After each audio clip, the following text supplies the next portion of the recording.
अपने बहन को जाकर के विवाह के लिए नहीं कह सकता, इसलिए राम का रूप धारण करके मैं सीता के पास नहीं जा सकता। आप कल्पना कर सकते हैं कि जिस व्यक्ति का रूप धारण करने से उसकी मनोवृत्ति भूल जाती है, उस राम के नाम में कितनी बड़ी ताकत होगी। लेकिन कहते हैं कि पूरी चीज का अंत करने के लिए प्रभु श्री राम ने अपने हाथ में तीर और कमान लिए, बार बार सिर काटता है कि सिर वापिस महादेव जी के चरणों में जाकर के वापिस सब लग रहे थे, उनके घर से अलग नहीं हो रहे थे, बस बार उनका सिर काट दिया गया,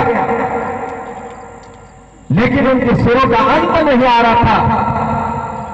इसलिए हमारे यहां कहते हैं कि घर का भेदी मन का ढाए।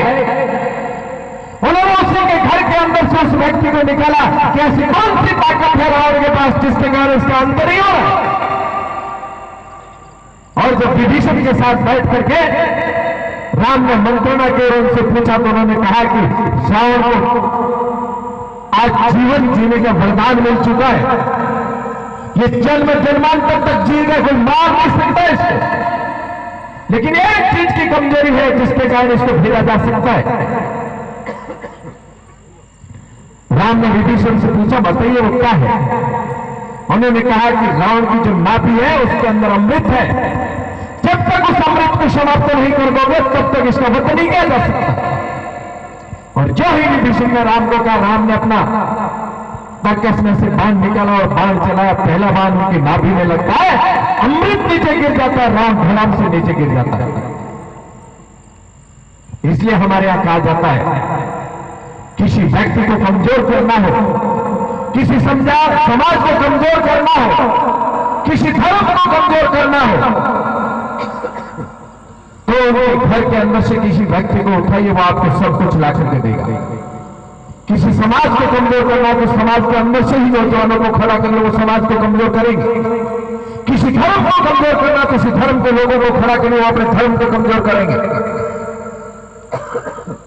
जब तक उस धर्म का व्यक्ति उसके साथ में लग जाता,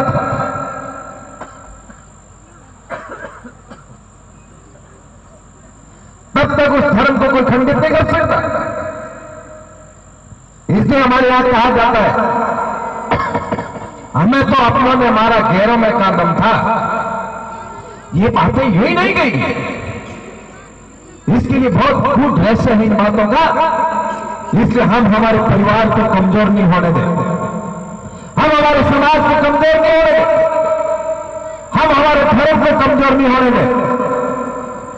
और मैं तो खुल करके कहता हूं कि आपसी विवाद है परिवारों का, लोग घर में बैठ करके कोई मना नहीं है, एक दूसरे के घर नहीं जाते तो भी चलेगा, एक दूसरे से मुंह से नहीं बोलते तो भी चलेगा, लेकिन जब धर्म की बात आती हो, समाज की बात आती हो, मर्यादाओं की बात आती हो, तब सब लोगों को एक जगह पर बैठ करके ये एकता दिखानी चाहिए।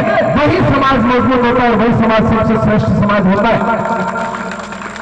इसलिए हम सबको इन उत्सवों से बहुत बड़ी बातें सीखनी चाहिए।